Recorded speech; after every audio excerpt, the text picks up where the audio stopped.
औज़ुबिल्लाहिमिनश्शैतानिर्रजीम बिस्मिल्लाहिर्रहमानिर्रहीम। Dearest student अस्सलाम वालेकुम। आज हम general math 9th class exercise number 1.5 की क्वेश्चन नंबर 1, 2 और 4 को सॉल्व करेंगे।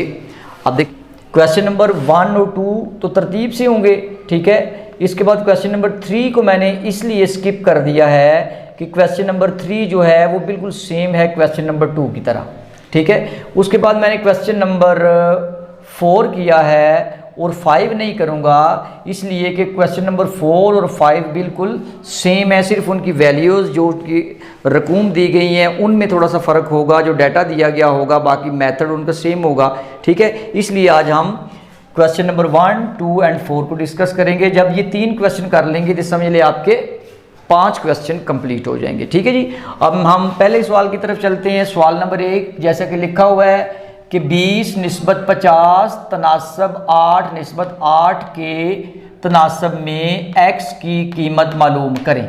अब हमने इसकी कीमत x की मालूम करनी है। तो जैसा कि हम पीछे पढ़ चुके हैं, पिछले लेक्चर के अंदर हम बड़ी तफसील के साथ पढ़ चुके हैं कि तरफैन क्या होता है और वस्तैन क्या होता है। हमने इसी तरीके को अडाप्ट करके अब करना है। तो यहाँ पर लिख लीजिए 20 निस्बत 50 तनासब 8 निस्बत x। अब हमने सबसे पहले ये देखने हैं कि इसमें तरफैन वाले कौन से हैं और वस्तैन वाले कौन से हैं, ठीक है जी। जैसा कि हम पहले पढ़ चुके हैं, ये इसके हो गए तरफैन और ये इसके हो गए वस्तैन। ये इसका तरफैन है और ये इसका वस्तैन। और हमने ये भी पढ़ा हुआ है कि तरफैन का हासिल ज़रब पहले हमने लेना है, ठीक है जी। अब तरफैन का हासिल ज़रब क्या होगा, आप देख रहे होंगे कि 20x तरफैन का हासिल ज़रब हो गया। अब हमने इसी तरह वस्तैन का हासिल ज़रब लेना है, तो वो किस तरह लेंगे, जिस तरह हमने तरफैन का लिया इसी तरह वस्तैन का हासिल ज़रब आ जाएगा 50 ज़रब 8, ठीक है जी। अब हमने पढ़ा हुआ है कि तरफैन का हासिल ज़रब बराबर होता है किसके, वस्तैन के हासिल ज़रब के। आप देखिए जी, तरफैन का हासिल ज़रब क्या है, गौर करेंगे। ये हमारे पास मौजूद है 20x और बराबर वस्तैन का हासिल ज़रब हमने मालूम किया हुआ है 50 ज़रब 8। लेकिन सवाल क्या है, सवाल ये है, कहते हैं कि x की कीमत मालूम कीजिए। इट्स मीन कि हमें इस x को अकेला करना है ताकि हमें पता चल जाए कि x की अपनी कीमत कितनी है। तो इसके लिए तरीकाकार फिर ये किया जाता है कि ये 20 इस x के साथ मल्टीप्लाई हो रहा है, ज़रब हो रहा है, तो जब ये बराबर के दूसरी साइड पे जाएगा तो ये क्या हो जाएगा, तकसीम हो जाएगा, ठीक है। ये असूल तो आपने शुरू क्लासों में भी पढ़ा होगा, आम ज़बान में मैं आपको समझा देता हूँ। अगर ये 20 इधर तकसीम हो रहा होता तो बराबर की दूसरी तरफ जाकर उसने मल्टीप्लाई हो जाना था।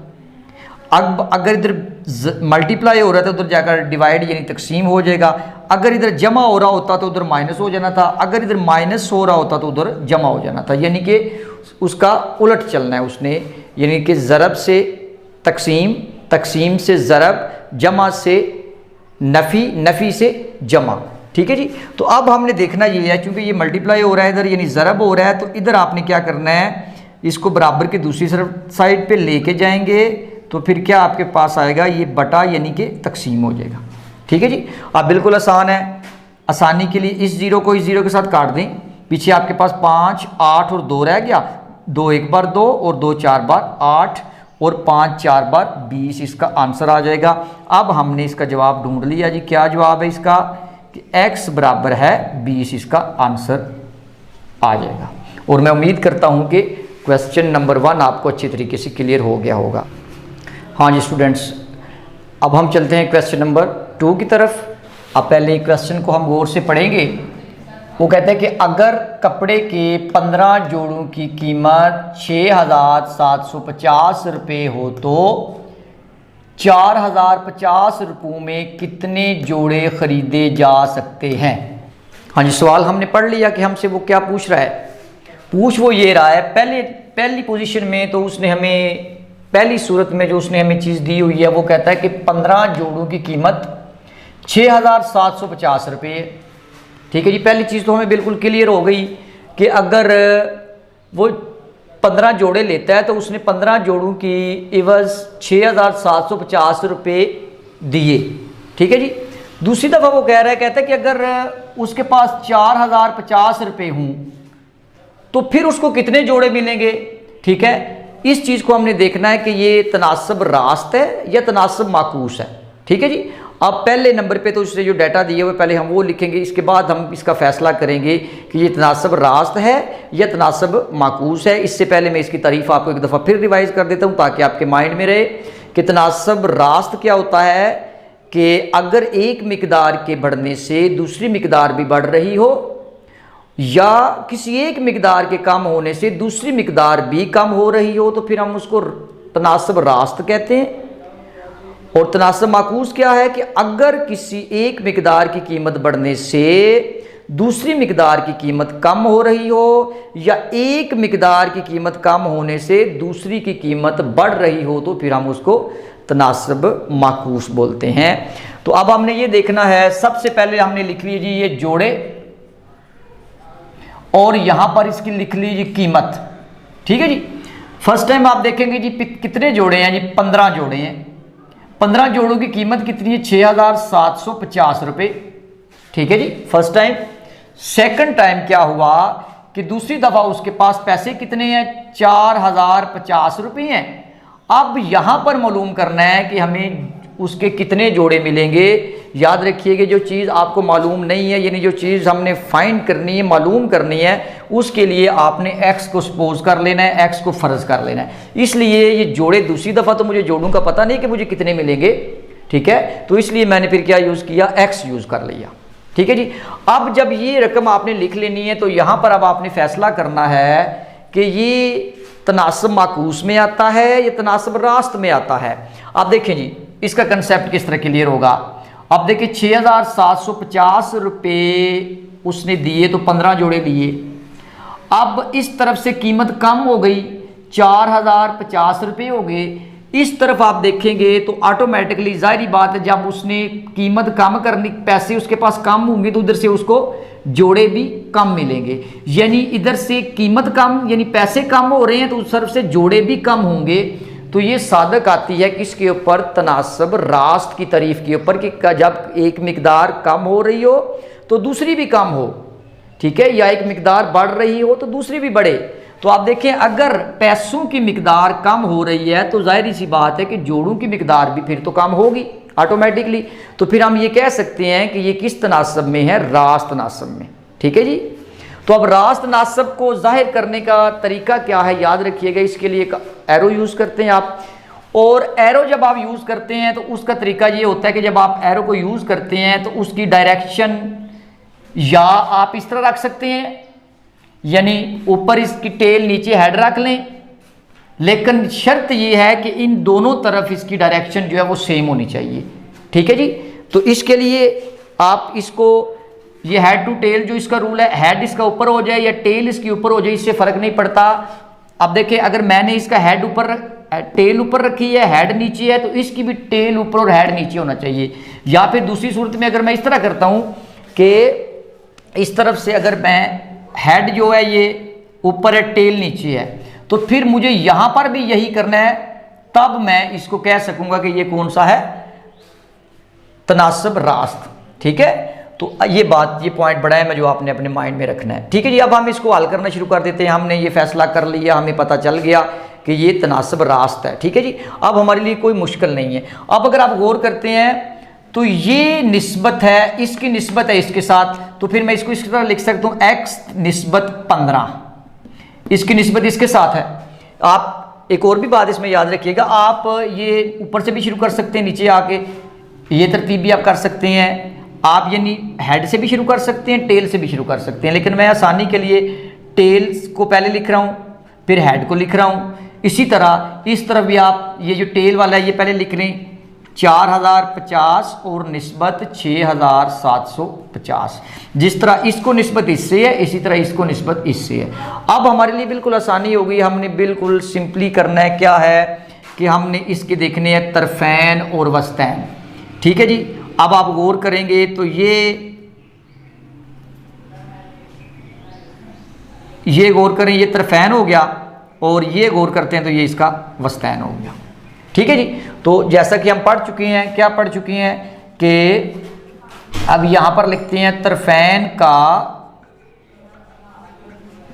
हासिल ज़रब बराबर किस तरह होगा। अब तरफैन तरफ वाली देखनी है, क्या हो जाएगा, x 6750।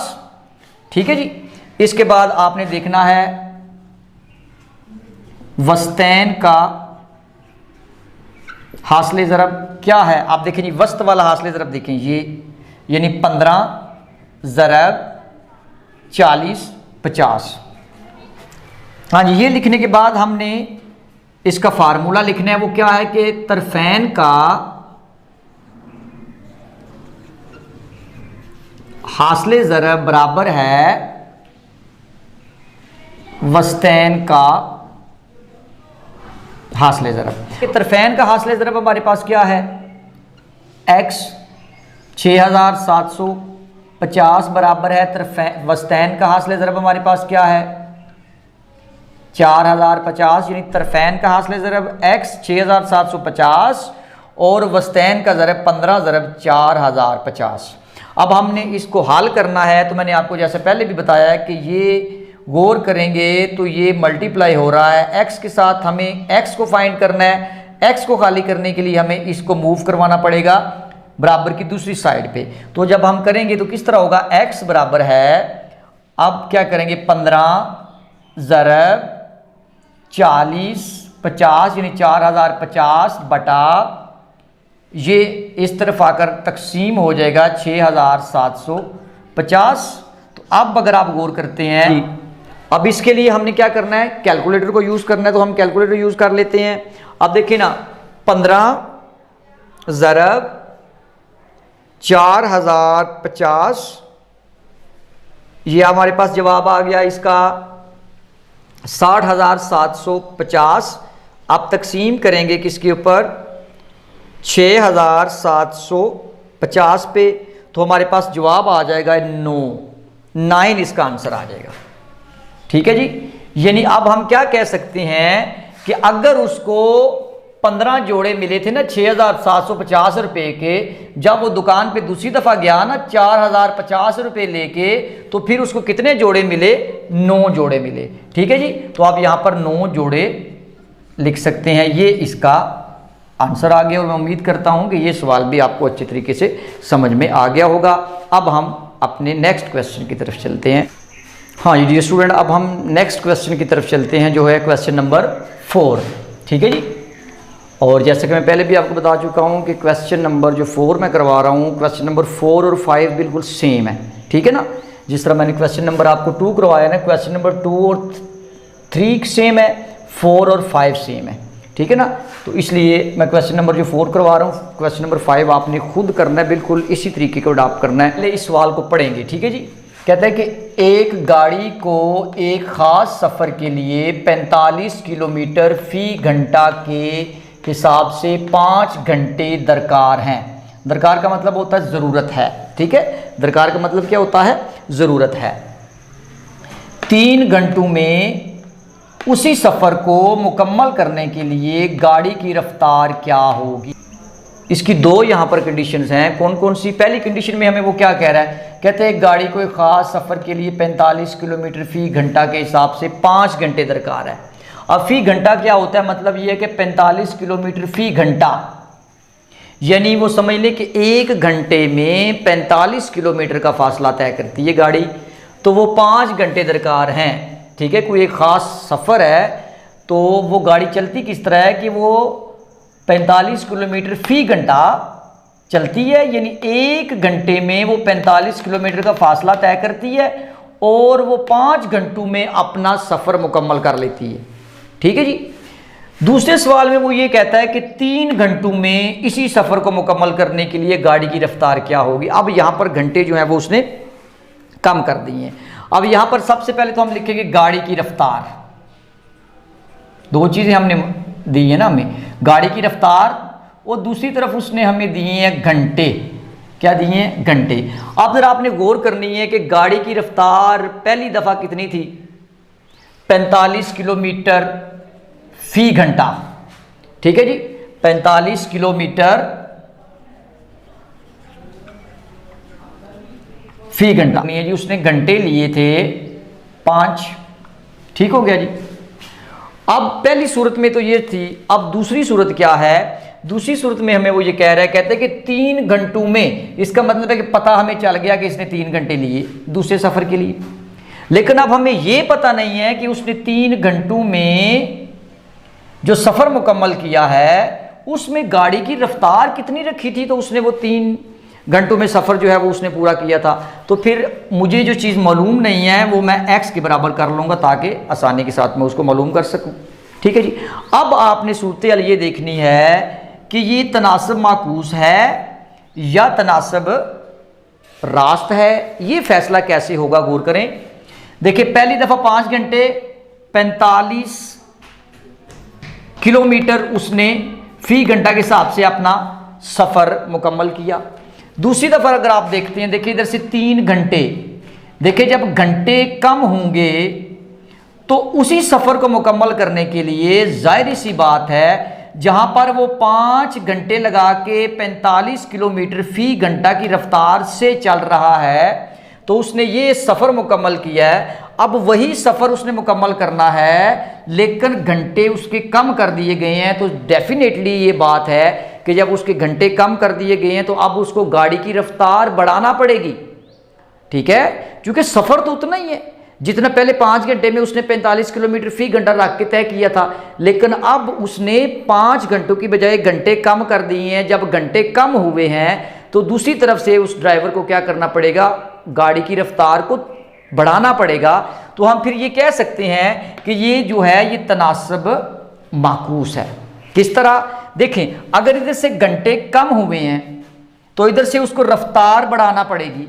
घंटे कम हुए हैं तो रफ्तार बढ़ रही है, तो हम ये कह सकते हैं ना उसकी तारीफ के मुताबिक कि एक मिकदार के बढ़ने से अगर दूसरी कम हो या एक मिकदार के कम होने से दूसरी मिकदार बढ़े तो हम उसको तनासब माकूस बोलते हैं। इधर से घंटों की मिकदार कम हुई और इधर से गाड़ी के चलने की रफ्तार जो है वो तेज़ करना पड़ेगी, यानी तेज़ डेफिनेटली करना पड़ेगी, सफ़र जो उसने वही तय करना है। तो इस लिहाज से हम इसको कह सकते हैं कि इसकी एक मिकदार अगर कम हुई है तो दूसरी मिकदार बढ़ी है। अब इसमें याद रखिएगा कि जब आप तनासब माकूस को ज़ाहिर करते हैं एरोज़ यानी तीरों की मदद से, तीर की मदद से इसको ज़ाहिर करते हैं, तो फिर उसका तरीक़ाकार क्या होता है? उसके लिए जो तीर आपने लगाने हैं दोनों साइडों पे, उनकी डायरेक्शन जो है एक दूसरे के अपोजिट होनी चाहिए। तनासब रास्त में याद रखें कि डायरेक्शन एक जैसी रखनी है, ये कोई फ़र्क नहीं पड़ता कि हेड ऊपर है या टेल नीचे है, लेकिन डायरेक्शन एक जैसी रखनी है। लेकिन जब आपने तनासब माकूस करना है, चूँकि ये क्या है? तनासब माकूस, तो जब तनासब माकूस के लिए आपने एरो लगाने हैं तो फिर क्या करना है? एक को इस तरह लगा लेना है आपने और एक को देखें डायरेक्शन बिल्कुल अपोजिट आ गई। इसका हेड ऊपर है, टेल नीचे है। ठीक है जी, इसका हेड नीचे और टेल ऊपर है, ये इनकी डायरेक्शन इनकी अपोजिट होगी, तो इसलिए हम इसको कह सकते हैं कि अब ये तनासब माकूस में है। ठीक है जी, समझ आ गई है? तो ये इसका बन गया तनासब माकूस। अब वही तरीकाकार है जिस तरह मैंने टेल टू हेड किया था, मतलब आसानी के लिए पहले आप इसको इस तरह लिख लेते हैं जी, क्या? x निस्बत 45, पिछले सवाल की तरह। अब आपने पहले टेल वाला लेना है, तो आप फिर आप क्या करेंगे? तनासब 5 निस्बत 3। समझ आ गई? जब यहाँ तक आप पहुँच जाएंगे तो आगे कोई मुश्किल काम नहीं रहेगा। सिर्फ फैसला ये करना होता है आपने कि ये तनासब माकूस है या तनासब रास्त है। जब आप ये फैसला कर लेंगे, इसके बाद आगे सवाल को हल करना कोई मुश्किल नहीं है। ठीक है जी। फिर वो तरीकाकार जो पहले हम अडाप्ट कर रहे हैं, ये क्या हो गया जिसका तरफैन, और ये क्या हो गया इसका वस्तैन। तो एज यूजुअल आपने उसी तरह क्या लिखना है कि तरफैन का हासिल ज़रब क्या है जी। अब क्या है? मैं x 3 लिख लूँ तब भी ठीक है, तरतीब के हिसाब से अगर मैं लिखूँ तो 3x लिखूँगा, इसमें कोई शर्त नहीं है। कि पहले x को लिखना है या 3 को लिखना है, किस तरह नहीं है देख रहे, क्योंकि इसने तो आपस में ये हासिल ज़रब है ना। अब मिसाल के तौर पर मैं आपको एग्जांपल दे रहा हूँ, ये 5 ज़रब 3 लिखता हूँ तब भी 15 ही आएगा, मैं 3 ज़रब 5 लिखता हूँ तब भी 15 ही आएगा। यानी मतलब ये हुआ कि अगर मैं x पहले लिख लूँ कोई मसला नहीं है, 3 पहले लिख लूँ कोई मसला नहीं है, लेकिन अगर मैं 3x लिखूंगा तो ये एक तरतीब बन जाएगी, बाद में आपको उसकी प्रॉब्लम नहीं बनेगी, इसलिए आप 3x लिख लेंगे। इसके बाद आगे क्या है जी, वस्तैन का हासिल ज़रब। अब वस्तैन का हासिल ज़रब क्या है, देखिए वस्त वाला दरमियान वाला क्या है, 45 ज़रब 5। ठीक हो गया जी। अब अगला फार्मूला जो आप लगाते हैं वो क्या लगाते हैं कि तरफैन का हासिल ज़रब बराबर होता है किसके, वस्तैन के हासिल ज़रब के।